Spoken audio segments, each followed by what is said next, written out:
বন্ধুরা, কৃষি খামারের পক্ষ থেকে আপনাদেরকে অনেক অনেক ভালোবাসা ও শুভ সকাল জানিয়ে আপনাদেরকে আবার আপডেট দিতে চলেছি।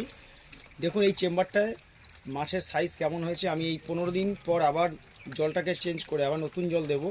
দেখুন কত হারে পানা হয়েছে। প্রথম দুটো তিনটে পানা দেখেছিলেন, তারপর আবার পানার চাপ বেড়ে গেছে। আর এই চুবিটা দেখতে পাচ্ছেন, মাঝখানে যে চুবিটা রয়েছে, চুবিটা আউটলেট করার জন্য, মানে মাঝখানের জলটাকে পুরো ক্লিয়ার করার জন্য ওইটা চুবিটা দেওয়া হয়। আর পাইপ দেখেছেন, এই পাইপের মধ্যে অনেক মাছ আছে।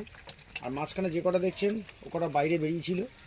আর আরেকটা কথা, মাছের কালারটা দেখলে আপনারা বুঝতে পারবেন পুরো প্রাকৃতিকভাবে, যেহেতু পানা দিয়ে তৈরি।